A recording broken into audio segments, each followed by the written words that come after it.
everyone. This is RAND, and welcome to the Global Guided Meditation Call for Sunday, May 18, 2025, after 3:15 p.m. Eastern. Question you might ask, how many of us on this planet live 24/7 in a state of gratitude? It'd be interesting to know what that would be. Truthfully, how many live in a state of gratitude?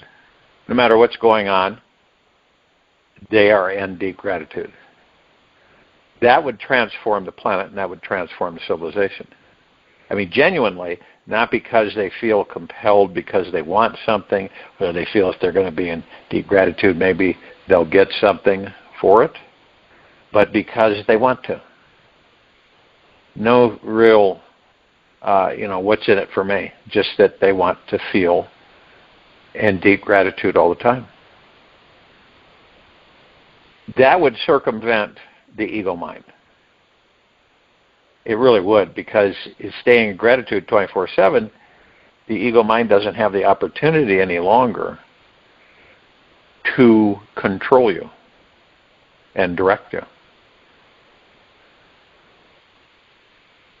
And it is a choice, because we all make the choice every day to be grateful for what is or not grateful for what is.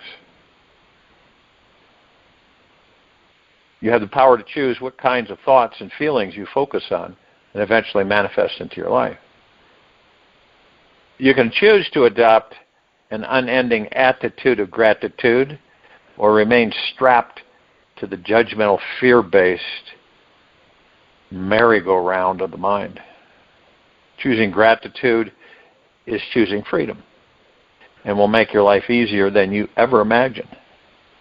It will bring you such a vast experience of love that you will freely feel and experience your own soul. It's like that's how you live your daily life, in deep gratitude. There's not a waking moment that you don't feel grateful. I'm not talking about going around skipping around, skipping and running around hugging people 24/7, but in deep gratitude with exactly the way your life is in this very moment. Exactly the way everything is. No complaints, no judgments. It's at ease. You're at a position of a constant at ease and deep gratitude.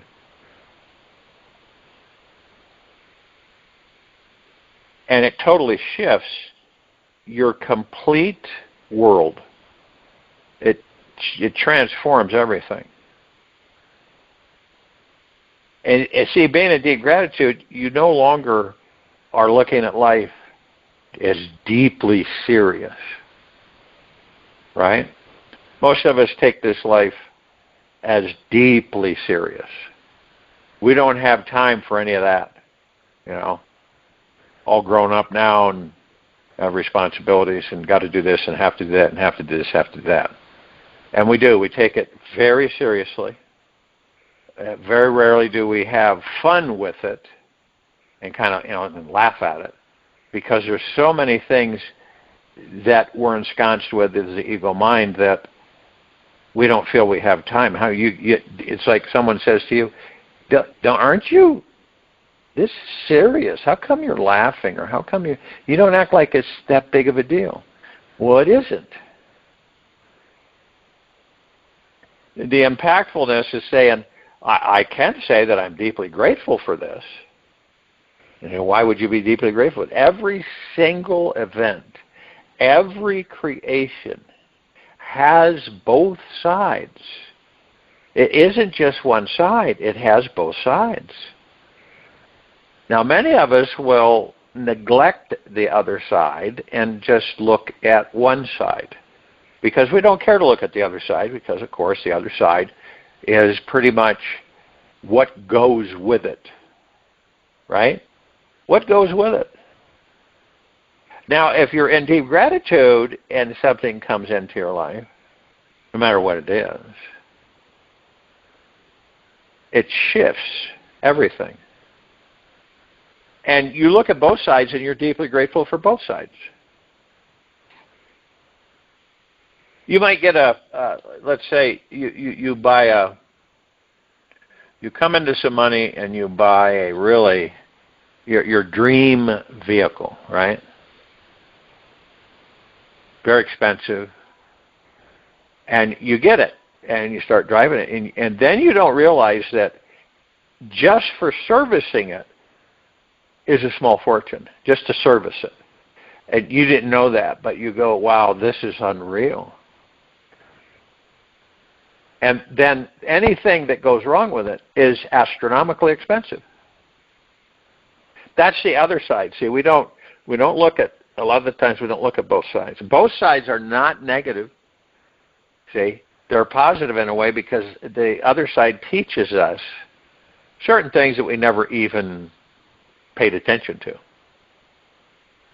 And when we look at that other side and say, I'm deeply grateful for this other side, it gives me both perspectives. It's like many people on this planet, because, comparatively speaking, are going to have great wealth. And they've never had that before. At least not in this lifetime. And so they experience great wealth. They aren't looking at the other side. Most of us don't. Okay? We do look at it when it presents itself. But we don't say, okay, I'm going to flip the coin and look at the other side. And then it presents itself and you go, oh, this is the other side. Okay, I got it. I have all this wealth, but I really don't know how to direct it, how to manage it, how to protect it, so on and so forth. So these are areas I will learn, which is a positive. It's all on how we view things, right? You could look at a rainy day and say, oh, it's gloomy and gray and it's depressing and all that stuff. But you could also look at it and say, needed a lot of rain. Ground needed a lot of rain. Trees need a lot of rain, a lot of water. This is a good thing. And it changes your perspective. See, our whole point in this life is how we perceive things.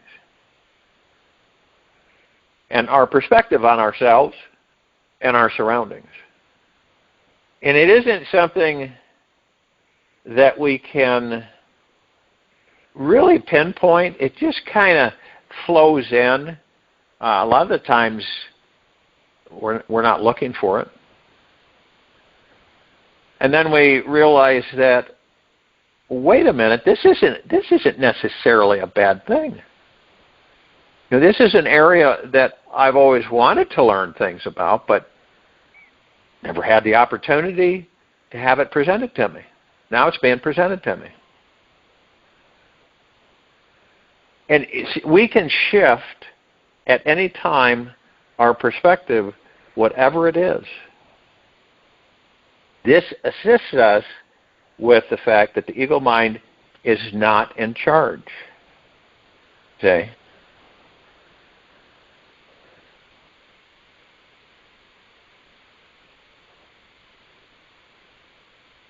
It's like you get a flat tire, which is not prevalent anymore. We still get flat tires, but not like we used to with the tubes.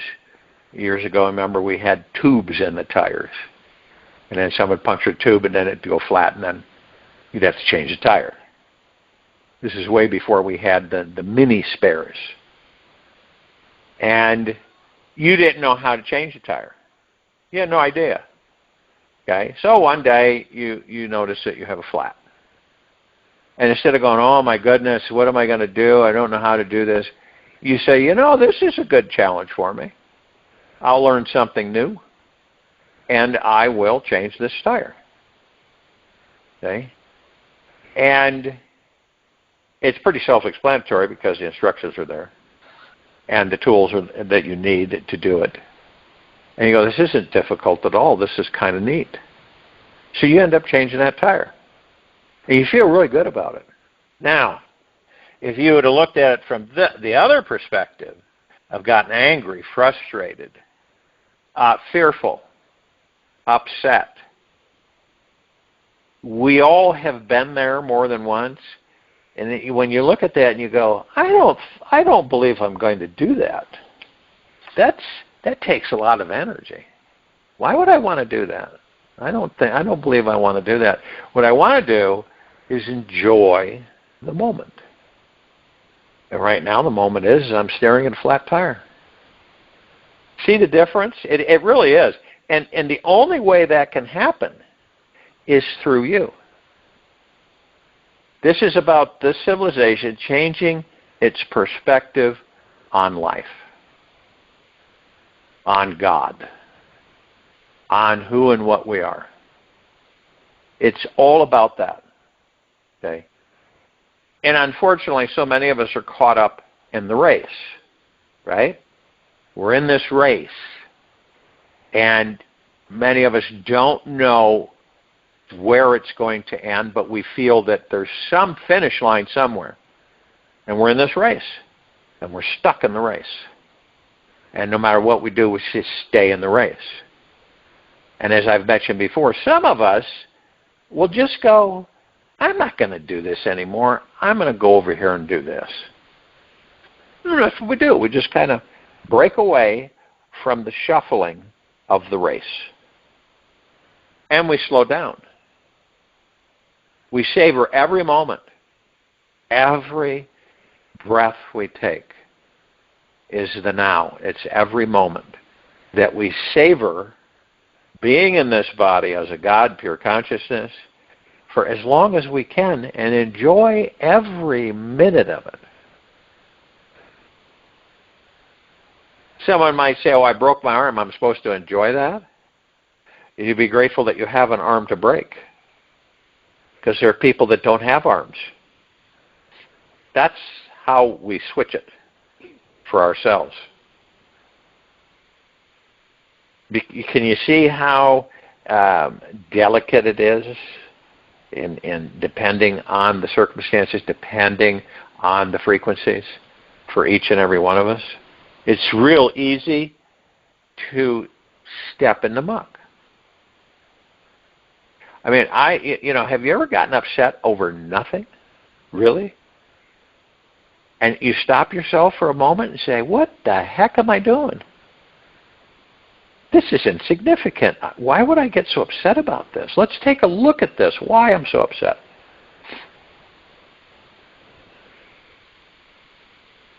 And then you just kind of peel it back and you take a look at it and says, there's no reason for me to be upset about this. And it just fades out.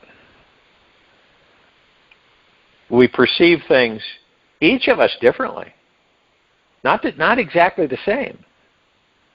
That's spectacular. Imagine if we all perceived the same thing, the same time, all the time. Wow.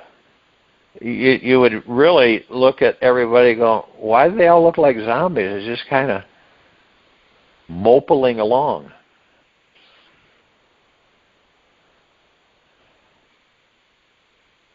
And when you realize, like say, when you get excited, okay, you get enthusiastic about something for you, right? It's not concerning anybody else. It just concerns you. And you're excited about something, enthusiastic. Feels good, doesn't it? Feels a lot different than being disappointed, let down, expectations and attachments. Didn't happen. But when the other end happens, we're really excited. Now imagine being excited that it didn't happen. By saying, why did it didn't happen? It was maybe because the universe knows better than I do and has something else in mind. That happens a lot. We just don't identify it. And so when we're kind of, you go through life and you choose how you're going to be. A lot of the times you have no clue. So you wing it, right? I think we all do that. Sometimes we don't have a clue and we just wing it. And we go, well, we'll see what happens. And we say to ourselves, some of us will say to ourselves, well, if it happens, that's great. And if it doesn't, that's okay too. That's part of the surrendering process that we can utilize for ourselves. It's like someone says, well, Jim, don't you, aren't you really counting on this? And Jim says, well, Bill, I'll tell you, I would be super excited and deeply grateful that if this transpires for me. But then again, if it didn't, I would be okay with that. That's surrender. That part is the surrendering of it and letting it go. Okay? Most of us will hang on to it with attachment or expectation, not intentionally, but that's what would happen. And then if it did not materialize, we would be upset, let down, disappointed. That's part of the suffering in ego mind. And heart-mindedness, we're just easy going, easy peasy breezy. And we look at it from both perspectives and say it's okay either way. Obviously, I'd really enjoy it for it to take place. But also, it's okay if it doesn't. I'm not going to be, torn apart about it.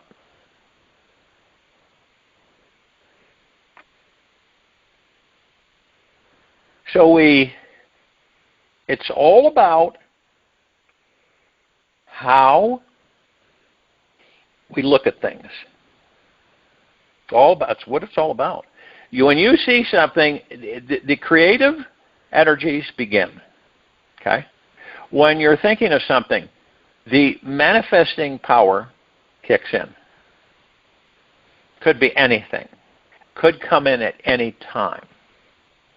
You ever been in a situation where you just kind of like, some people call it daydream, or you just kind of say to yourself, wow, wouldn't that be great? You're watching somebody or you're seeing something, and you say to yourself, wow, wouldn't that be great to experience that? And you really feel it for a moment. And then it passes. And you move on. Now, some of us have difficulty staying in touch with our heart's natural, grateful connection. You may have let your mind or an inner judge attempt to squash this flame of love. And the fire is not dead by any means. It just needs a little stirring. And the heart that is forever thankful always breaks free from the ego's contracted thought patterns. Its natural warmth is always able to receive and give love freely.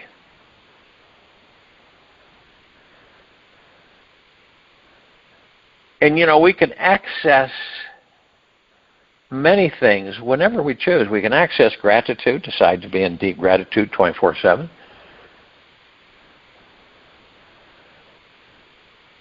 We can access the fact that we're gentle, kind, generous, and humble with ourselves at all times.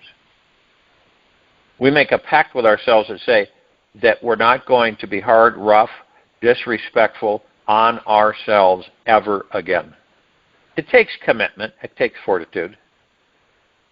But when you set things like that with yourself and you follow through with them, this is about when you start to master the life. And so you're a God, and you're pure consciousness. Okay? So you're all-knowing, all-seeing. You know all that there is, ever has been, ever will be, ever beyond, forever. Because you're plugged into it. And you are part of it. It is you and you are it. That just makes sense, right? Well, then one might say, well, how come I should be able to plug, I don't know how, it's frustrating. You say that, and people will say, how the heck are you supposed to do that? How are you supposed to open that up?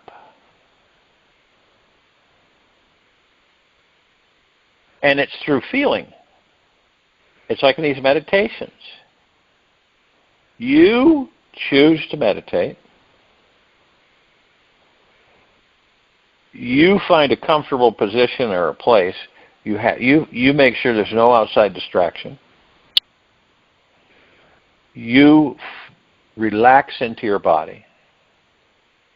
You're still as a statue, and you're focused on your breath, your natural breathing breath, rising and falling.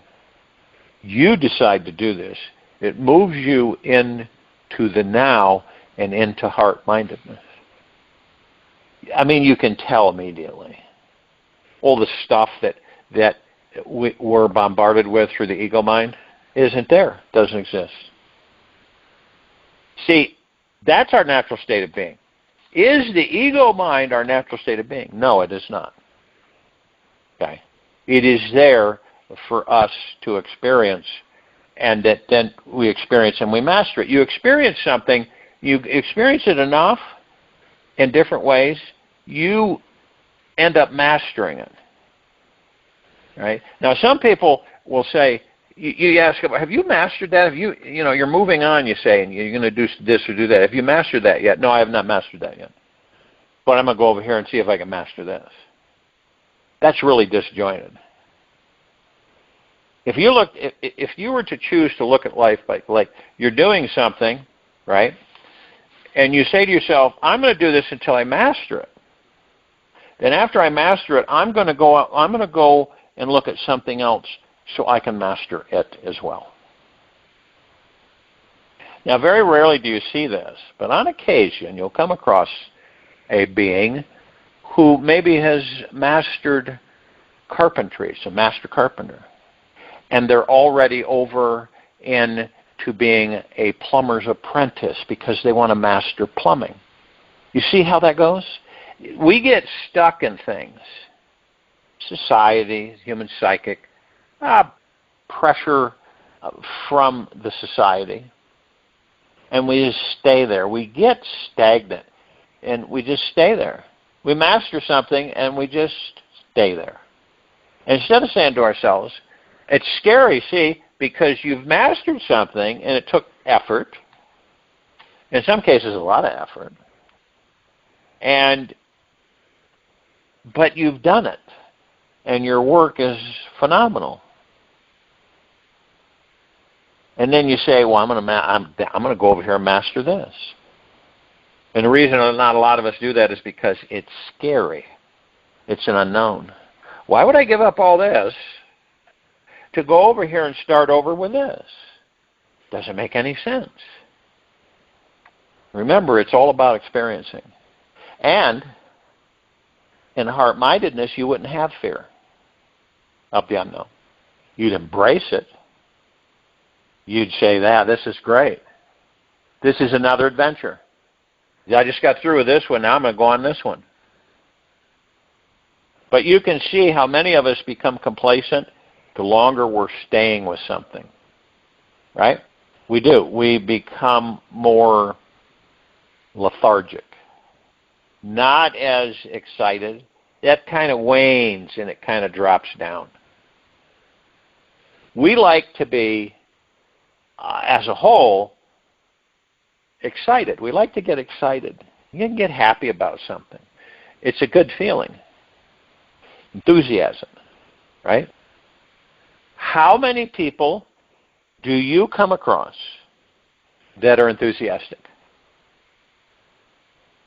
Now, maybe 50, 60 years ago. How about now? Do you ever notice that? I'm not talking about judging. You're talking about observing, learning, experiencing, and watching. And when you realize that most of us will, as time progresses, there's that illusion of time, we become complacent. You get to a certain age, you become complacent. Don't need to do this anymore. I can't do this because of my age. People accelerate their aging process because of their perspectives, because of society's perspectives, right? And so we don't say, someone says they're 65, 75, 80, whatever, and they say, oh, that's for younger people. I can't do that. And they've negated something because they believe that, and so they implement it, and then they move on. They just kind of skate by it. But it's a proven fact, and many tests have been done. The older you get, the more risk you should take. Isn't that right? And the older people get, and the ones that do take the risk, live longer, happier, and healthier. I am not kidding you. Okay? And no, it doesn't mean that they take a risk and they get burned or something like that. It's usually they take a risk because of their life experience, and they do well. See, they do well. And when you look at stuff in this life, that it's just an experience. This is all temporary. And when you have 100% faith, trust, and confidence in yourself and this universe, you're not going to be destroyed. You're not.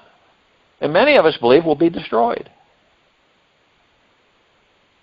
You look at how many fellow Americans in this country are homeless right now. Did they ever believe they were going to be homeless? Did they ever think it? No. It just happened. Lose your job, right?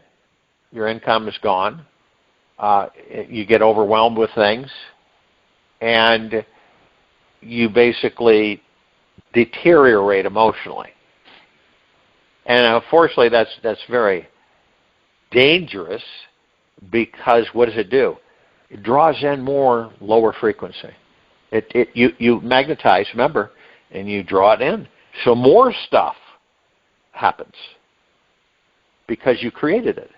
Now, if you switch gears, say, there's no way that I'm going to instigate for myself more stuff like this. So I'm shifting my direction and attention on what I want. And you don't, it's not like you, I don't know if there's a word for it. It's not like you don't care, okay? But it's okay. It's the best way to put it. You don't take it to heart. You look at it and you say, this is okay. This is a big shift. Lots of things have changed, right? And this is why I recommend that, so that you're fresh on a day-to-day basis. Don't do the same thing every day at the same time. Skip it. Switch it around. Doesn't have to be big. Don't always do the same regimen that you do every day. Switch them around. Change a few things. Do them differently every day. See? What does that do? What's the purpose of that? It keeps us fresh.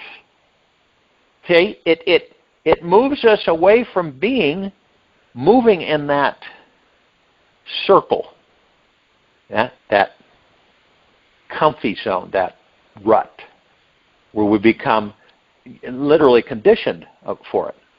And we cut off any adventures or anything because it gets so comfy for us, I'm not going to do that, no. And this is where we start saying we're too old and we can't. Oh, no, that's not for me. I mean, I've seen people over 100 speed walking. Not running, because they're smart about that. Running is one of the worst things the human body could do, is run. And I used to be a marathoner, and it was not a good thing.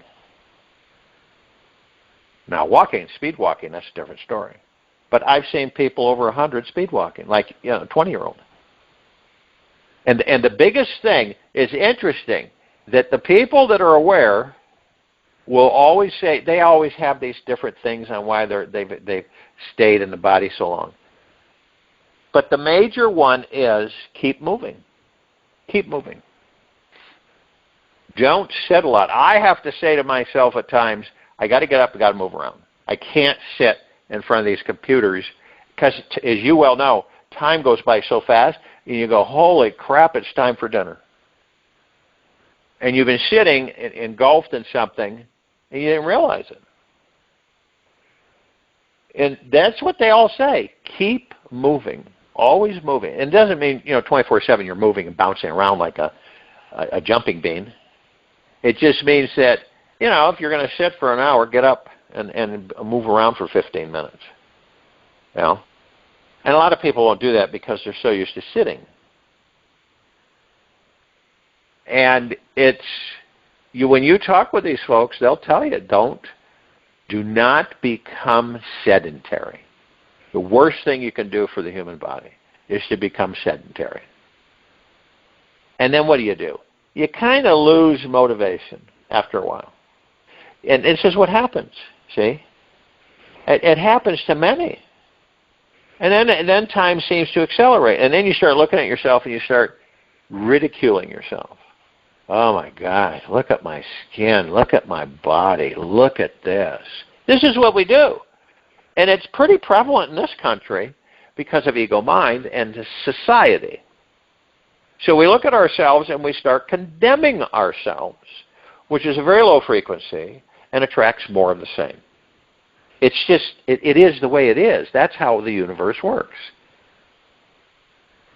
And this is, you've heard me say that a lot of people, they'll go by the mirror in the bathroom or any mirror, and they purposely will not look in that mirror.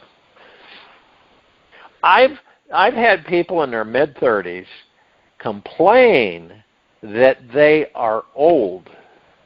You believe that? That they feel old. But we all know that when you're in your 20s, this is great. The point I'm making is how each of us perceive our lives. That's what it boils down to. It's how you view your life is how your life's going to be. And only you have the power to shift it. And it doesn't take, you don't have to move a mountain to do it. Yeah, does it take fortitude? Absolutely. You're pulling yourself out of a habit that you've been in for a very long time, no telling, many lifetimes maybe. And so that takes fortitude. That takes commitment to move yourself out of that habit. And you move yourself out of it. And at first it doesn't feel good. It really doesn't. It feels lopsided, out of balance. And it's easy for you to step back in or to step back into that complacency, but you say, you know what? I'm going with this. I'm moving forward with it. I have confidence. Got the universe right there with me. And it's going to work. It'll all work. You're not forcing it. You're embracing it.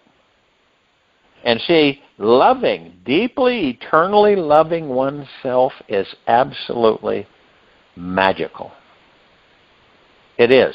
It transforms everything. And see, the only reason that we have these perceptions, right, usually they stem from ego mind control over us. That's where they come from. This is why so many of us don't care about the now. We want to know about tomorrow or yesterday. It's true. We lay our head on a pillow, let's say in the morning before we get up, right? Our thoughts, we start wandering into what? The future. We start thinking about stuff, perceiving things. We go into the future. And see, when we do that, we suffer. When we go into the past. It's different than when you reminisce or you compare something. You go into the past, you compare something, you reminisce. You say, okay, I got it now. And you leave it. The same with the future. You say, I don't have a future. I have the now. And in the now, I create my future.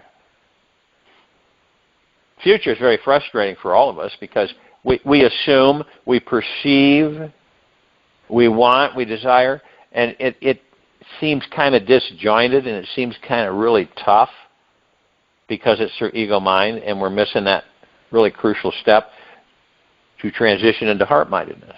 And this is how we do it through these meditations. We transition into heart-mindedness. Silence. We go into deep gratitude. Awareness. In fact, you remind yourself during the course of the day to yourself, you say, okay, so I'm deeply grateful for this very moment I'm in. Nothing has to be happening, right? But you just say, I'm deeply grateful for the very moment I am in. I love life. Life's wonderful. And it's your perception. So you perceive things. You're going, you know what? This is when you create them for yourself. It's like you have a group of people. Some of them are saying, well, look at this. And you go, well, I don't necessarily agree with that because of this. And I view it, the perceptions are different. Right? Is anything wrong with that? No. It's how we learn from each other, because we learn from other people who have a different perception. They have a different point of view. They say, it might be a good idea if you look at it this way. See? Remember, we're very valuable to ourselves and to everyone. We're very valuable, each of us, because it's very crucial, because someone may come along in your life that says something that, from your perspective, shifts many things. And it doesn't have to be complicated. And this is why I talk about we're here to enjoy our lives and help each other. See, that's part of it. You recommend, you do it in a respectful way, not in an ego mind. You do it in a respectful way, in a loving way. And so we teach each other. This is why we have so much diversity. This is why we have so many different perspectives, and we perceive things so differently. All of us, many different ways. It's because we have different viewpoints, and we can share them with other people who may need that viewpoint to assist them. I'll join you in meditation. I'll return close out.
Take an easy and slow breath in through the nose.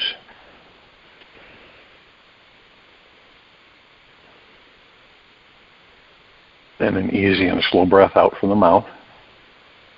Remain still, relaxed into your body. Focus on the breath rising and falling. Yes, you are awake. Each moment there is an awake, aware energy here now. Know that this cannot change. Rest deeply in this knowingness. It will create a transformation in your being. It is exactly what you will need today for transcending your very next unconscious momentary lapse of mental jargon. Take this with you for the rest of the day into the evening and night. The following morning, we will return here.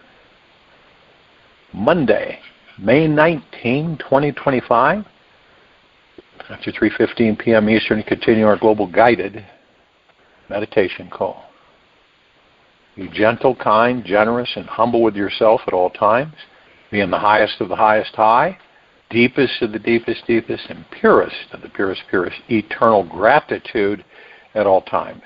No matter what's going on out there or within you. Open your heart and allow the magic to flow in.